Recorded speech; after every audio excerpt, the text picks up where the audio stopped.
안녕하세요. 오늘이 마지막이네요. 오늘은 소원떡집이라는 책을 읽어볼 겁니다. 구독과 좋아요를 눌러주세요. 그러면 시작하겠습니다. 소원떡집 글 김리리 그림 이승현 출판사 비룡소 모두가 잠든 깜깜한 밤이었어. 꼬랑지 한 마리가 떡집 앞을 서성이고 있었어.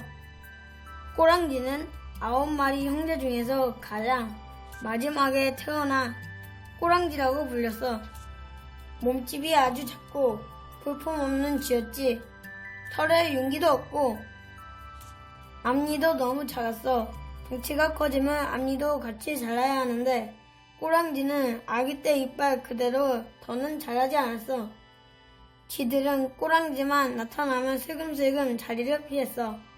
앞니가 작은 꼬랑지와 함께 다녔다가는 딱 굶어 죽기 십상이거든. 나는 왜 이렇게 앞니가 작을까? 꼬랑지는 매일 눈물을 흘렸어. 앞니가 자라지 않는 쥐는 아무짝에도 쓸모가 없는 것을 알았거든. 그러던 어느 날 꼬랑지는 눈물을 닦고 결심했어. 좋아, 어차피 쥐답게 살 수 없으면 사람이 되는 거야. 사람이 되면 앞니가 작은 게 아무 문제가 되지 않을 것 같았어. 그리고 사람이 되면 하고 싶은 건 뭐든지 할 수 있을 것 같았어. 꼬랑지는 먼 조상 중에 손톱을 먹고 사람이 된 쥐가 있다는 이야기를 들었어. 그래서 매일 쓰레기통을 뒤지며 사람 손톱을 찾아다녔지. 작은 앞니로 아이들 손톱을 오독오독 씹으며 사람이 되게 해달라고 소원을 빌었어. 하지만 손톱을 너무 많이 먹어서 배탈만 났어. 삼신할머니는 매일 밤 사람이 되고 싶어하는 꼬랑지의 간절한 소원을 듣고 있었어. 쥐가 사람이 되겠다고? 그 녀석 참 맹랑한 쥐네. 삼신할머니는 어떻게 하면 좋을까 고민이 되었어. 사실 아이들의 소원을 들어주는 것만으로도 너무 바빠. 머리가 지끈지끈 아플 지경이었거든. 아이들을 위해 떡집을 열었지만 떡집을 운영하는 게 쉬운 일이 아니었어. 소원을 비는 아이들은 너무 많았고 그 아이들을 위해 떡집을 다 만들어줄 수는 없었어. 그러니 쥐 소원까지 어떻게 들어주겠어? 더욱이 다른 소원도 아니고 사람이 되고 싶다는 쥐 소원을 말이야. 그때 삼신할머니 머릿속에 반짝 좋은 생각이 떠올랐어. 좋아. 떡이 필요한 아이들에게는 직접 떡을 나누어 주면 되겠군. 딱 배달원을 무엇보다 신속하게 정확해야지. 삼신할머니는 입가에 금세 미소가 퍼졌어. 그날도 꼬랑지는 손톱을 찾아 밤거리를 헤매고 다녔어. 그런데 골목 모퉁이에서 이상한 떡집을 발견하게 된 거야. 떡집 간판에는 커다란 글씨로 소원떡집이라고 쓰여 있었어. 꼬랑지는 사람이 되기 위해 아이들이 다니는 학교 하수구에 숨어서 열심히 공부했어. 글자 정도야 어렵지 않게 읽을 수 있었지. 정말 소원을 들어주는 떡집일까? 꼬랑지는 고개를 갸웃했어. 그런데 떡집 문 앞에 나무 편말이 세워져 있었어. 소원떡 배달원 모집 하는 일. 소원떡이 필요한 아이들에게 신속, 정확하게 배달. 근무 조건, 사람이 되게 해드립니다. 꼬랑지의 작은 눈이 번쩍 뜨였어. 사람이 되게 해준다고? 꼬랑지의 심장이 쿵쿵 뛰었어. 꼬랑지는 망설일 필요도 없이 떡집 안으로 쪼르르 들어갔지. 아주 작은 바구니에는 아주 작은 떡이 하나 담겨 있었어. 떡 아래 종이에는 기운이 쑥쑥 나는 쑥버물이라고 적혀 있었어. 그런데 누구한테 배달해 주라는 거지? 떡 이름만 적혀 있을 뿐 받는 사람 이름이나 주소가 적혀 있지 않았어. 꼬랑지는 기운이 쑥쑥 나는 쑥버무리가 누구한테 필요할지 곰곰이 생각해 보았어. 꼬랑지는 동네 쓰레기통을 다 뒤져서 아이들 손톱을 모두 먹어봤어. 어른들 손톱은 너무 딱딱해서 먹을 수가 없었지. 아이들 손톱은 부드러워서 먹기 쉬웠거든. 아이들 손톱 맛은 모두 달라서 입만 열면 욕을 하는 만보기. 손톱은 씹을수록 매운맛이 났고 고기 없는 장군이 손톱은 떫은 맛이 났어. 그런데 은지 손톱은 너무 약해서 씹을 것도 없이 쉽게 부러져 버렸어. 건강하지 못한 손톱이라는 뜻이지. 영양가가 하나도 없네. 꼬랑지는 투덜거리며 은지 손톱을 먹었던 기억이 났어. 맞다!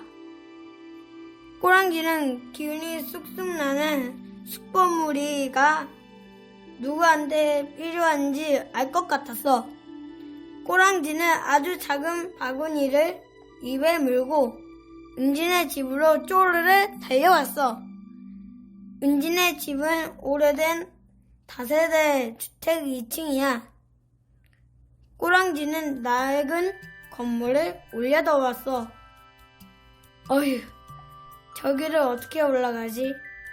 그때 건물 외벽에 달린 가스배관이 눈에 들어왔어. 옳지, 저기로 올라가면 되겠다. 꼬랑지는 떡 바구니를 입에 물고 조심스럽게 가스배관을 꼭 붙잡았어. 가스배관은 새벽 이슬에 젖어 차갑고 미끄러웠어. 걸음을 옮길 때마다 저절로 소름이 돋았어. 꼬랑지가 중간쯤 올라갈 때 왼쪽 발을 잘 못 디뎌서 미끄러졌어. 꼬랑지는 하마터면 비명을 지를 뻔했어. 비명을 질렀다면 떡 바구니를 놓치고 말았을 거야. 꼬랑지는 재빨리 오른쪽 발에 힘을 주고 겨우겨우 균형을 잡았어. 꼬랑지는 더 조심조심 2층으로 올라갔어. 다행히 은지방 창문이 조금 열려 있었어. 꼬랑지는 조심스럽게 창문 안으로 들어갔어. 방 안엔 따뜻한 공기가 꼬랑지를 반갑게 맞아주었어. 꼬랑지는 그제야 긴장을 풀고 참았던 숨을 내쉬었어. 꼬랑지는 방 안을 둘러보았어. 침대 위에 누워있는 은지가 식은땀을 흘리며 콜록콜록 기침을 했어. 꼬랑지는 책상 위에 작은 떡 바구니를 조심스럽게 올려두었어. 기운이 쑥쑥 나는 쑥 버무리 신속 배달 완료! 꼬랑지는 찍찍 웃으며 창밖으로 사라졌어. 이게 뭐지? 아침에 힘없이 눈을 뜬 은지는 책상 위에 있는 작은 떡 바구니를 발견했어. 기운이 쑥쑥 나는 쑥버물이라고? 엄마가 가져다 놓았나? 은지는 몸이 약해서 정말 고민이었어. 다른 아기들보다 한 달이나 먼저 세상에 나온 은지는 몸이 너무 약해서 병원에 자주 입원했어. 그동안 몸에 좋은 약은 모두 먹어봤지만 소용이 없었지. 이번에도 한 달 넘게 감기가 낫지 않아 고생이 많았어. 은지는 아무런 기대 없이 숯버무리를 먹었어. 숯버무리를 입에 넣자 향긋한 쑥 냄새가 입안 가득 퍼졌어. 이상하게 배꼽에 힘이 들어가고 기운이 쑥쑥 나는 것 같았어. 기침도 절로 멈췄지. 우와! 정말 신기하다. 은지는 파닥파닥 뛰어도 보고 몸을 막 흔들며 춤도 춰봤어.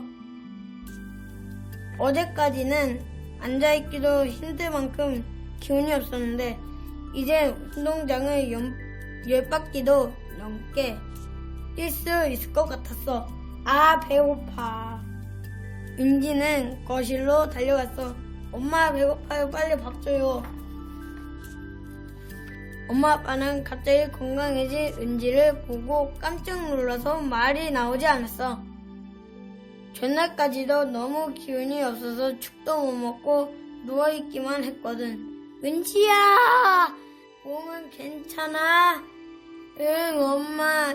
나 다 나은 것 같아요.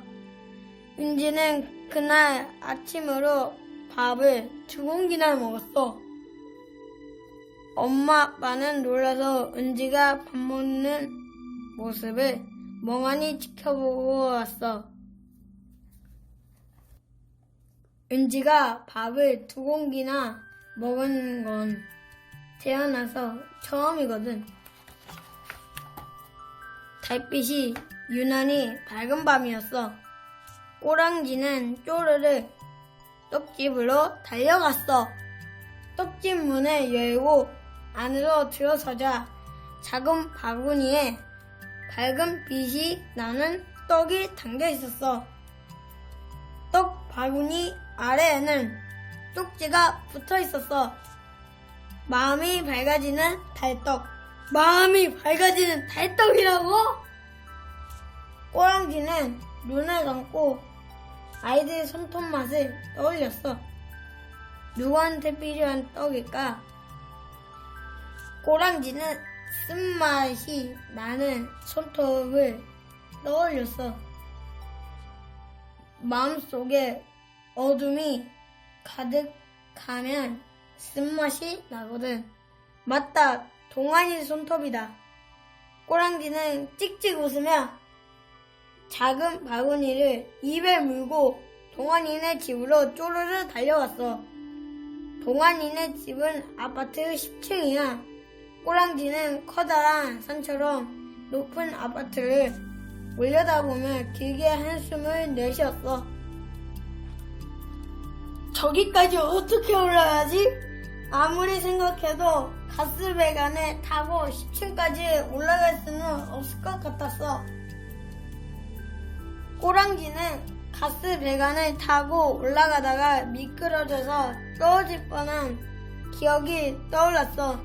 지금 생각해도 너무 무서워서 온몸이 오들오들 떨렸지. 그때 짐을 실은 트럭이 아파트 입구에 멈추었어. 우유 배달하는 아저씨가 차에서 내리더니 짐칸에서 우유 박스를 꺼냈어. 아저씨는 우유가 가득 담긴 박스를 들고 엘리베이터 앞에 걸어갔어.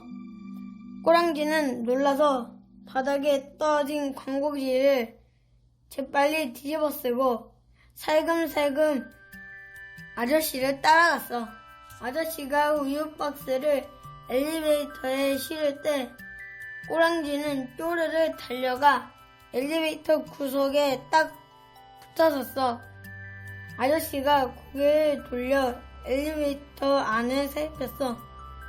광고지에 몸을 숨긴 꼬랑지는 혹시 아저씨가 눈치챌까봐 긴 꼬리를 둥글게 말고는 숨을 딱 멈추고 꼼짝도 하지 않았지. 다행히 아저씨는 전혀 눈치를 못 챘어. 아저씨는 끙 하는 소리와 함께 우유 박스를 꼬랑지 옆에 내려놓았어. 그러고는 각 층마다 엘리베이터 버튼을 눌렀어. 엘리베이터가 잠시 멈출 때마다 아저씨는 서둘러 우유 배달을 했어. 엘리베이터가 10층에 서자 아저씨는 엘리베이터에서 내려 우유 투입구에 우유를 쏙 집어넣었어. 광고지를 뒤집어 쓴 꼬랑지는 엘리베이터 밖으로 고개를 길게 빼고 그 모습을 지켜보았지. 아저씨가 다시 엘리베이터에 타자마자 꼬랑지는 후다닥 밖으로 도망쳤어. 으악! 이게 뭐야? 아저씨가 놀라서 크게 소리쳤어. 그때 다행히 엘리베이터 문이 닫혔어. 꼬랑지는 겨우 참았다는 숨을 내뱉었어. 휴, 살았죠. 내려갈 때는 계단으로 가야겠네. 꼬랑지는 아저씨가 우유를 넣었던 투입구로 몸을 쏙 집어넣었어. 꼬랑지는 어렵지 않게 동안이 방을 찾을 수 있었어. 조금 열린 방문 사이로 동안이의 숨소리가 가늘게 들려왔거든. 숨소리가 고르지 않은 걸 보니 아직도 가슴 속에서 어둠이 가득한 게 분명해. 잠든 동안이 눈에 눈물 자국이 남아있었어. 꼬랑지는 살금살금 동안이 옆으로 다가왔어.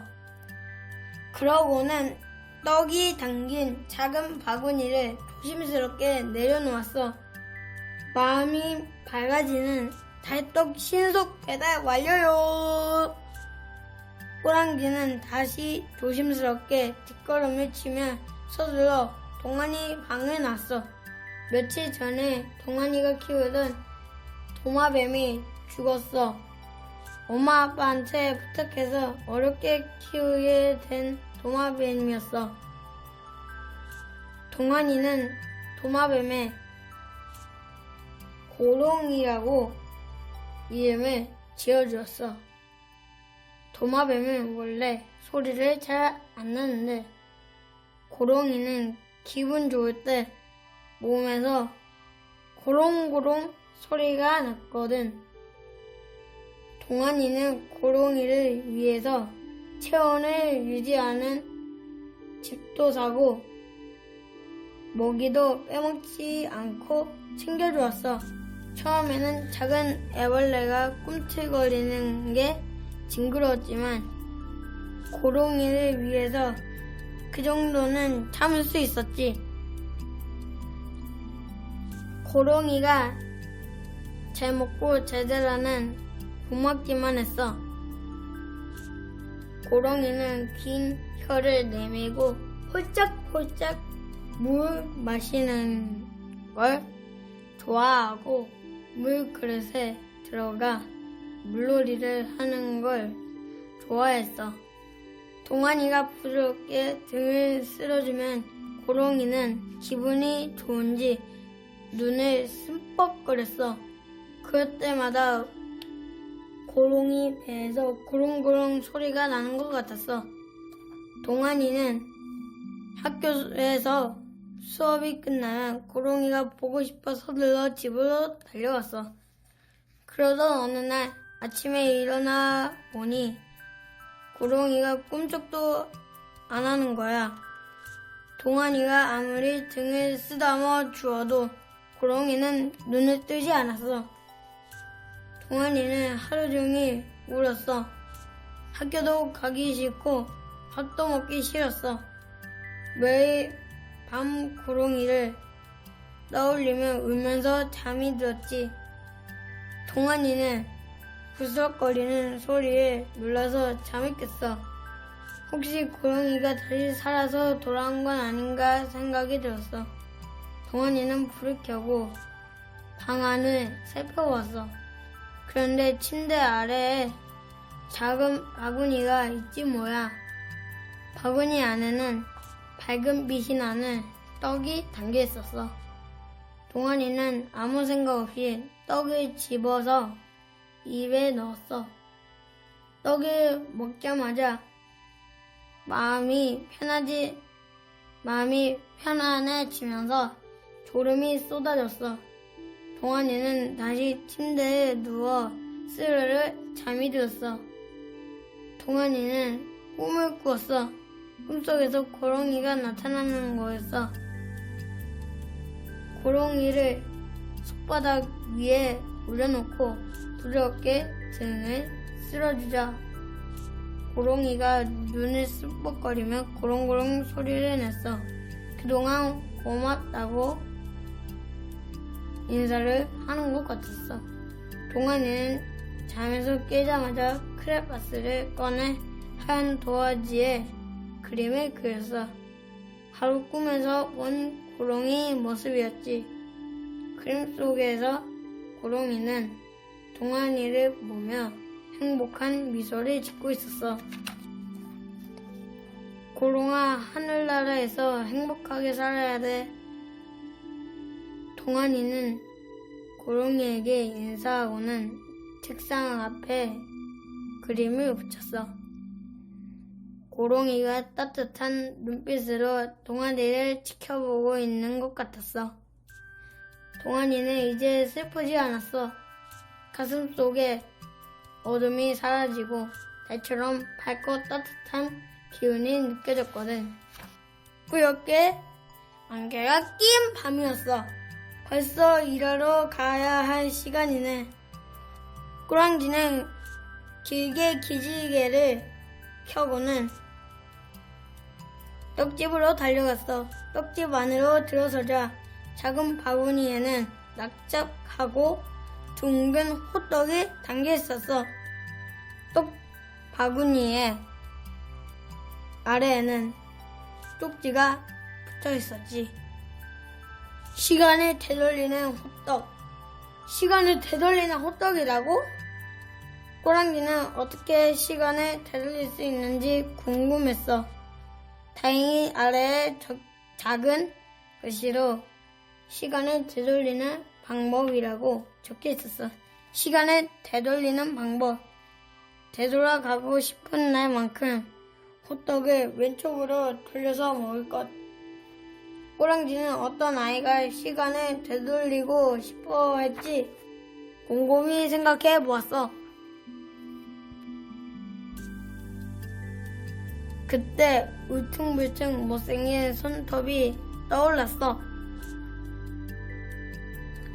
바로 종우의 손톱이었지.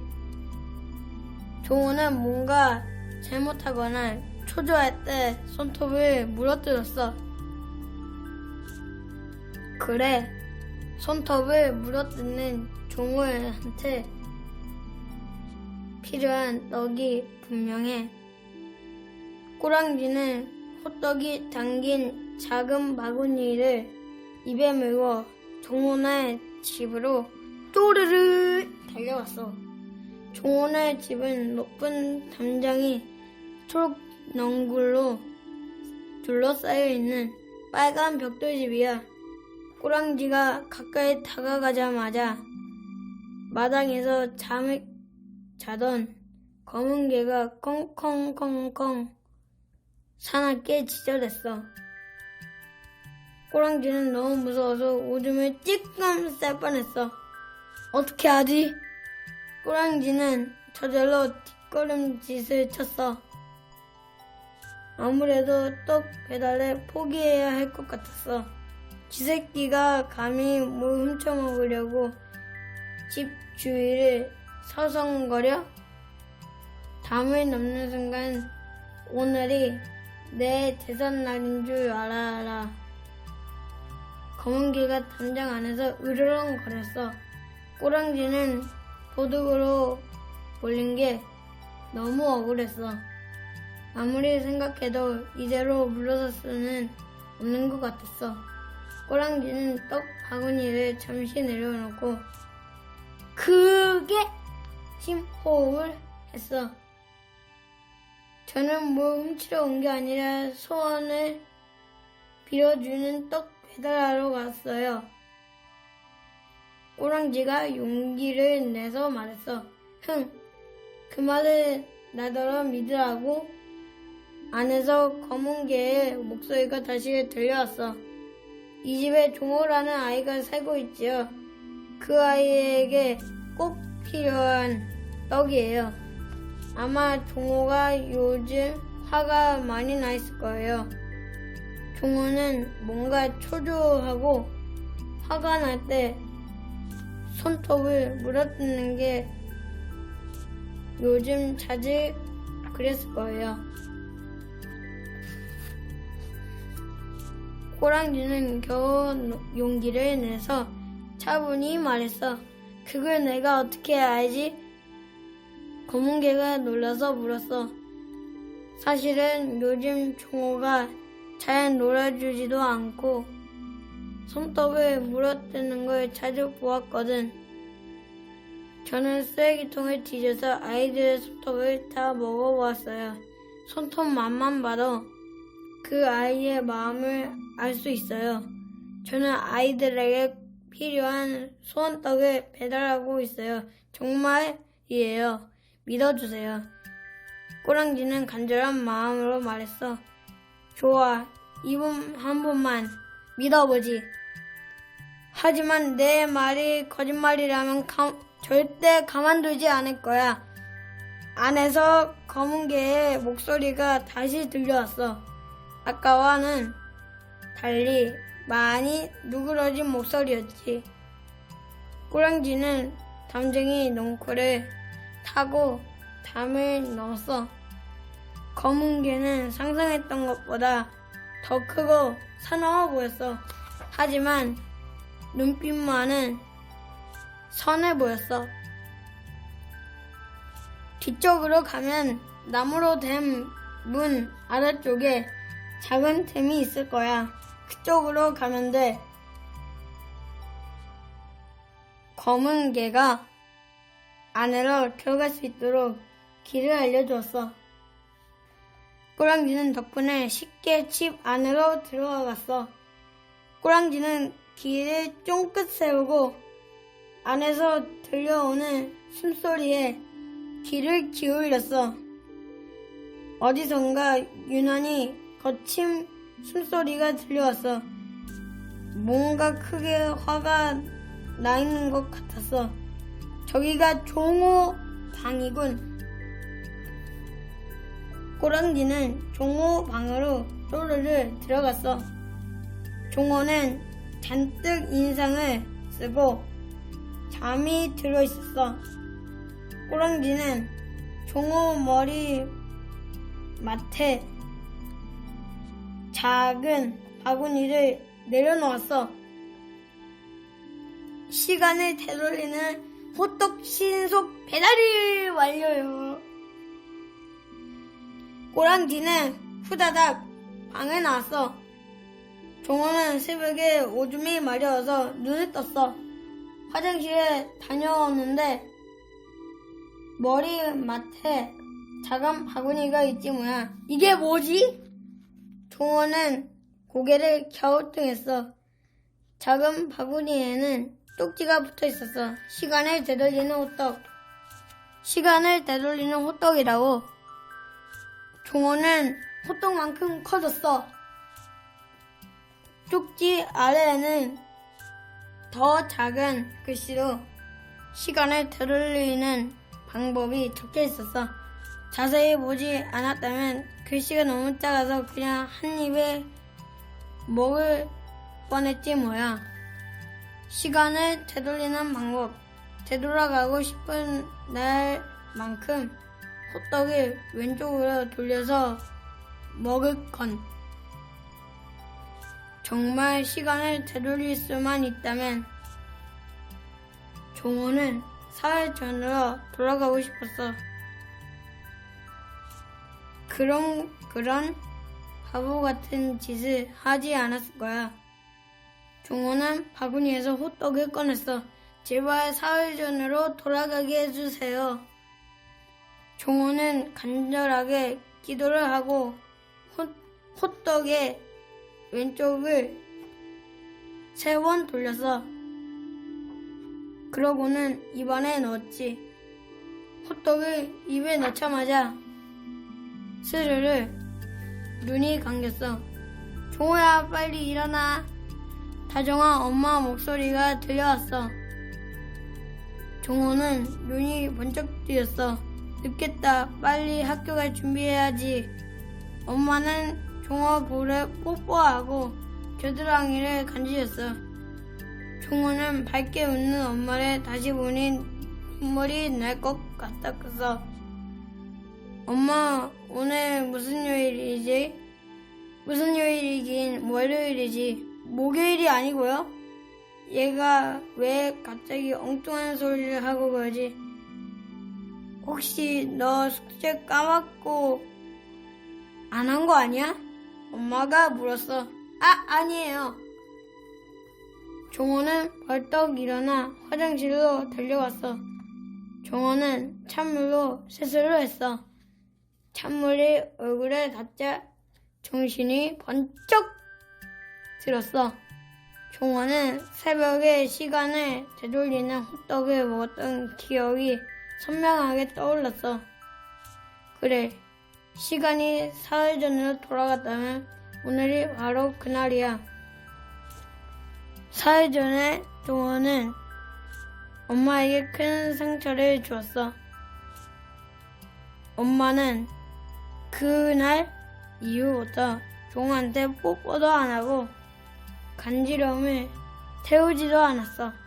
엄마는 슬픈 얼굴로 종호 눈길을 피했어. 그러고는 아픈 사람처럼 침대에만 누워있었어.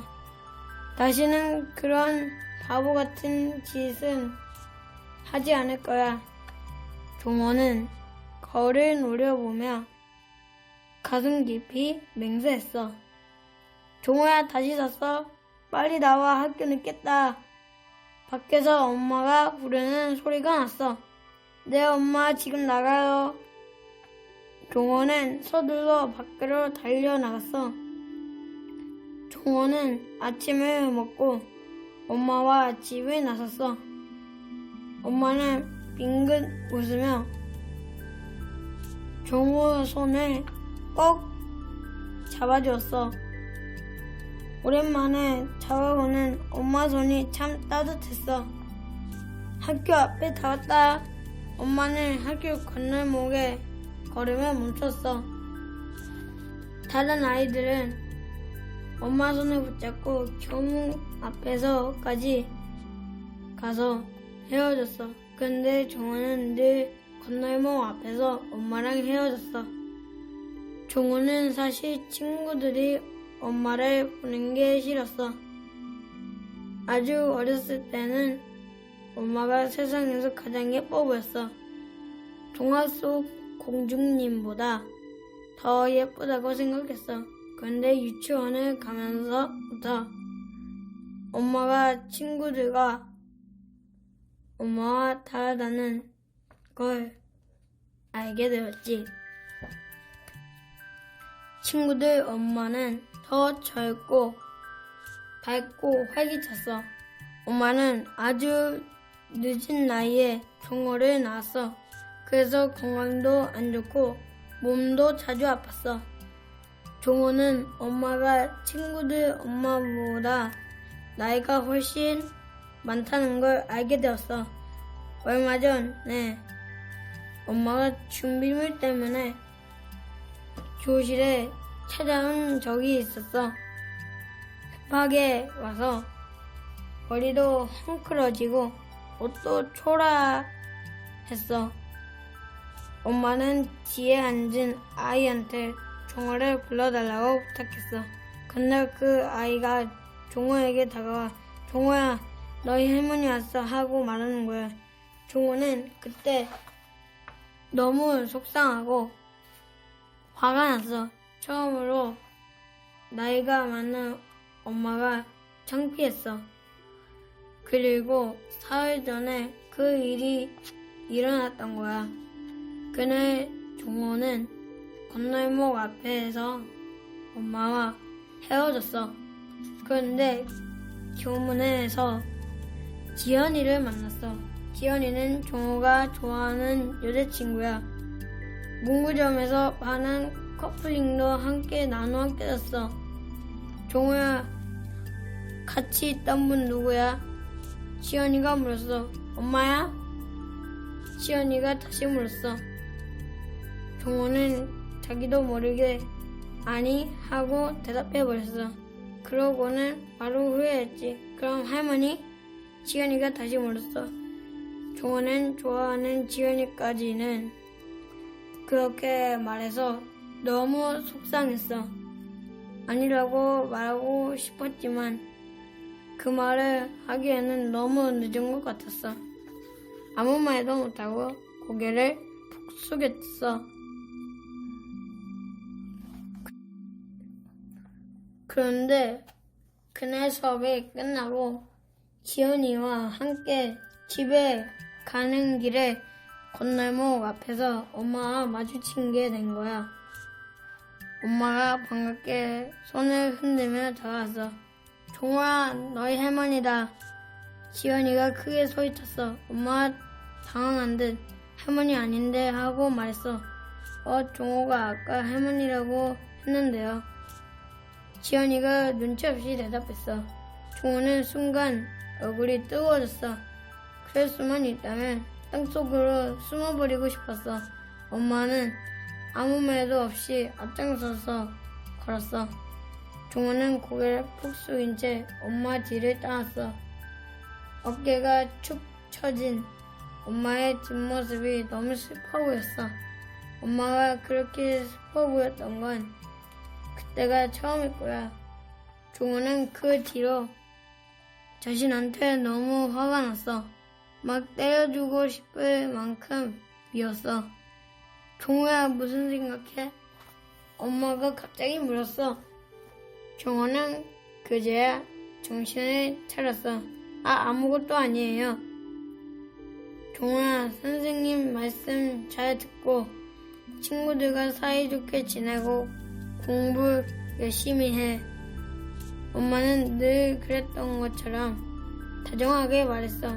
엄마 뽀뽀 안 해줘요? 너 친구들이 보면 창피하다고 학교 앞에서 뽀뽀하는 거 싫어했잖아. 엄마가 놀라서 물었어. 그냥 오늘만 해주세요. 종호가 간절한 눈빛으로 말했어. 오늘 좀 이상하네. 엄마가 방긋 웃으며 종호 볼에 뽀뽀를 해주었어. 파란불로 바뀌자 종호는 건널목을 건넜어. 그때 지연이가 다가왔어. 종호야, 같이 있던 분 누구야? 종호는 사흘 전에 떠올랐어. 그때도 지연이는 같은 질문을 했어. 엄마야? 종호는 정신이 번쩍 들었어. 종호는 크게 쉰 호흡을 하고는 응, 맞아, 우리 엄마야 하고 크게 대답했어. 그렇구나. 다음에 만나면 인사해야지. 지연이는 아무렇지도 않게 종호 손을 잡았어. 종호는 혹시나 해서 뒤를 돌아봤어. 건널목 건너편에서 엄마가 밝게 웃으며 손을 들고 있었어. 종호는 엄마를 보자마자 눈물이 났어. 종호야, 왜 울어? 지연이가 이상한 듯 고개를 갸우뚱했어. 엄마가 너무 좋아서. 종호가 대답했어. 바보야, 그걸 이제야 알았단 말이야? 원래 엄마는 세상에서 가장 좋은 거야. 지연이가 꼭 잡은 손을 흔들며 밝게 웃었어. 종호는 그제야 손등으로 눈물을 훔치고 밝게 웃었어. 달도 별도 뜨지 않는 캄캄한 밤이었어. 꼬랑지는 늘 그랬던 것처럼 떡집으로 쪼르르 달려갔어. 달도 별도 없는 밤이라 그런지 오늘따라 밤길이 더 쓸쓸하게 느껴졌어. 떡집 안으로 들어서자 작은 바구니에는 유난히 작은 떡이 담겨 있었어. 떡 바구니 아래에는 쪽지가 붙어 있었어. 절대 편이 되어주는 절편. 절대 편이 되어주는 절편이라고? 꼬랑지는 고개를 갸웃거렸어. 꼬랑지는 동네 아이들의 손톱 맛을 떠올려 보았어. 아무리 생각해도 누구한테 배달을 해줘야 할지 도무지 알 수가 없었어. 영리한 꼬랑지는 반대로 생각해 보기로 했어. 내 편이 없는 아이의 마음은 어떨까? 그 생각을 하자마자 갑자기 눈물이 또르륵 떨어졌어. 꼬랑지는 이제껏 자기 편이 하나도 없었거든. 가족도 친구도 모두 꼬랑지를 싫어했어. 그래서 늘 외톨이였지. 꼬랑지는 늘 놀고 혼자 잠을 자고 혼자 산책을 나갔어. 자기 편이 없다는 걸 빛이 없는 밤길을 혼자 걷는 기분이야. 늘 외롭고 쓸쓸하지. 꼬랑지는 그제야 깨달았어. 이 떡은 나를 위한 떡일지도 몰라. 꼬랑지는 바구니에서 조심스럽게 떡을 꺼냈어. 떡의 따뜻한 기운이 느껴졌지. 꼬랑지는 절면을 들고 모서리부터 조심스럽게 야금야금 갉아먹었어. 절편을 먹자 외로움도 슬픔도 사라졌어. 절편은 정말 행복해지는 맛이었지. 꼬랑지는 학교 강당 옆 운동기구를 보관하는 작은 창고에서 오랫동안 잠을 잤어. 작은 창문으로 달이 보였다가 사라지고 해가 보였다가 사라졌어. 오랜 시간이 지나고 꼬랑지가 드디어 눈을 떴어. 꼬랑지는 눈을 뜨자마자 깜짝 놀랐어. 가느다랗고 하얀 팔다리가 꼬랑지 눈에 들어왔어. 꼬랑지는 두 손을 들어보았어. 가느다랗고 예쁜 사람 아이의 손이 분명했어. 꼬랑지는 두 손으로 얼굴을 만져보았어. 거친 털 대신 부드럽고 따뜻한 아이의 얼굴이 만져졌지. 우와! 내가 드디어 사람이 되었어. 꼬랑지는 신나서 창고 안을 깡충깡충 뛰어다녔어. 드디어 꼬랑지의 소원이 이루어진 거야. 꼬랑지는 창고를 뒤져서 운동복을 찾아 입었어. 옷은 조금 컸지만 그런대로 괜찮았어. 꼬랑지는 문을 열고 밖으로 나왔어. 노란 햇살이 눈부시게 빛났어. 학교 운동장에는 신나게 뛰어노는 아이들로 분주했어. 아이들은 모였다가 흩어지고 또 모였다가 흩어지며 놀고 있었어. 그런데 나무 아래 혼자 외롭게 서 있는 아이가 있었어. 꼬랑지는 그 아이가 초연이라는 걸 금세 알 수 있었어. 초연이의 손톱 맛을 떠올랐거든. 초연이의 손톱은 시큼한 맛이 났어. 뭔가 속상하고 불만이 많을 때 나는 맛이야. 꼬랑지는 망설일 사이도 없이 초연이 앞으로 성큼성큼 걸어갔어. 오빠들은 정말 너무해. 초연이는 쌍둥이 오빠들을 운동장에서 신나게 공놀이 하는 모습을 지켜보며 씩씩거렸어. 오빠, 나 심심해, 같이 놀자. 초연이가 아무리 오빠들을 불러도 쌍둥이 오빠들은 못 들은 척했어. 엄마 아빠가 나랑 같이 놀아주라고 했잖아. 오늘도 나 따돌리고 자기네들끼리만 놀았다고 다 잃을 거야. 초연이가 화를 내자 쌍둥이 오빠들은 낄낄거리며 웃었어. 우린 꼬맹이랑 안 놀아. 맞아, 꼬맹이는 꼬맹이끼리 노는 거야. 쌍둥이 오빠들은 초연이를 약올리는 듯 더 재미있게 공놀이를 했어. 초연이의 눈에 눈물이 그렁그렁 맺혔어. 초연이는 늘 외톨이였어. 엄마 아빠는 직장을 다니느라 바쁘고 쌍둥이 오빠들은 늘 자기들끼리만 놀고 초연이가 어리다고 별이에 끼워주지도 않았어. 그뿐만이 아니야. 초연이를 괴롭힐 때도 한편이 있었어. 오빠들은 초연이 머리카락을 잡아당기고 초연이가 숨겨둔 과자도 몰래 훔쳐먹었어. 초연이가 울음을 터뜨리면 울보라고 놀려댔어. 놀이공원에 갔을 때는 오빠들을 따라갔다가 길을 잃어버린 적이 있어.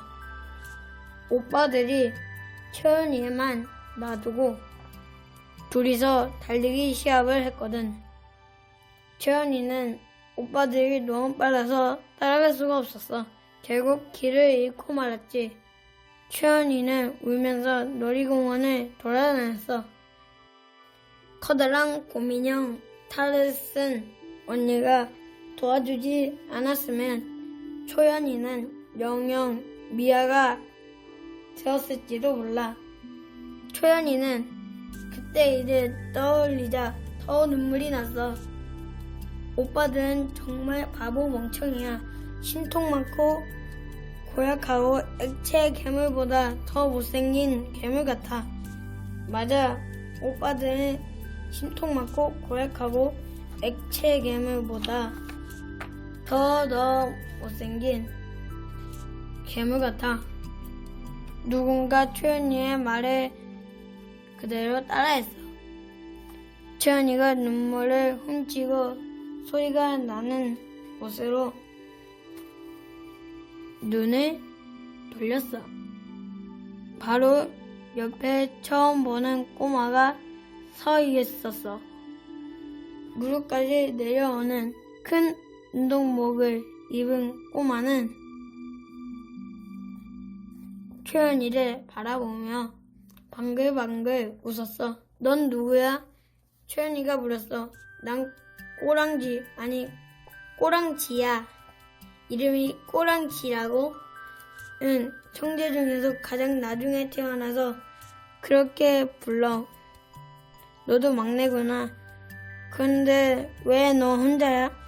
초연이는 어린아이가 혼자 있는 게 이상하게 물었어. 아무도 나랑 안 놀아줘. 꼬랑지가 힘없이 대답했어. 너도 나랑 똑같구나. 우리 오빠들도 나랑 안 놀아줘.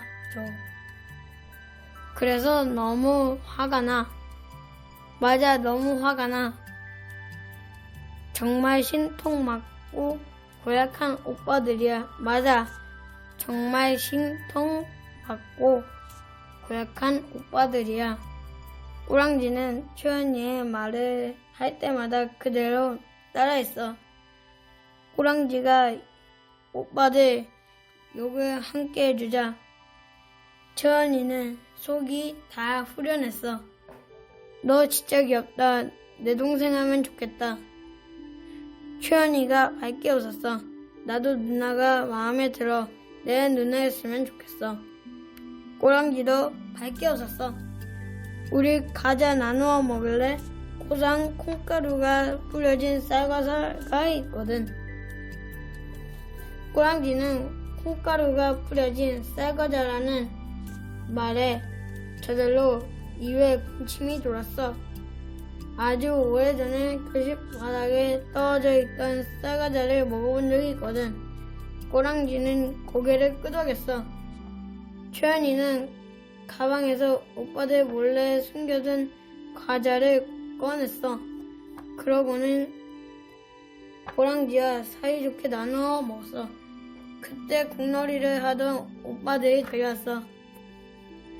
뭐야, 왜 너 혼자 먹어?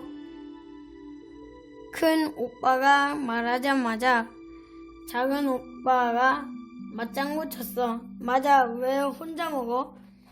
그러자 초연이가 오빠들 째려봤어. 오빠들도 자기들끼리만 놀았잖아. 이건 내 용돈으로 산 거야. 그리고 난 혼자 먹는 게 아니라 동생이랑 같이 먹고 있거든. 초연이가 보란듯 과자를 더 맛있게 먹으면 말했어. 쌍둥이 오빠들은 군침을 흘리며 초연이가 맛있게 과자를 먹는 모습을 지켜봤어. 그런데 얘는 누구야? 큰 오빠가 꼬랑지를 위아래로 훑어보며 물었어. 맞아, 얘는 누구야? 작은 오빠도 꼬랑지를 위아래로 훑어보며 물었어. 누군 누구야? 내 동생이지. 말도 안 돼. 네가 동생이 어디 있어? 맞아. 우리 동생은 너 하나야. 쌍둥이 오빠들은 함께 비웃었어. 아니야. 내 동생은 오늘부터 내 동생 하기로 했어. 맞아요. 오늘부터 우리 누나예요. 꼬랑지도 초연이에게 말을 거두었어. 말도 안 돼. 큰 오빠가 말했어. 맞아, 말도 안 돼. 작은 오빠가 거두었어. 말이 되든 말이 상관없이 난 이제 동생하고만 놀 거야.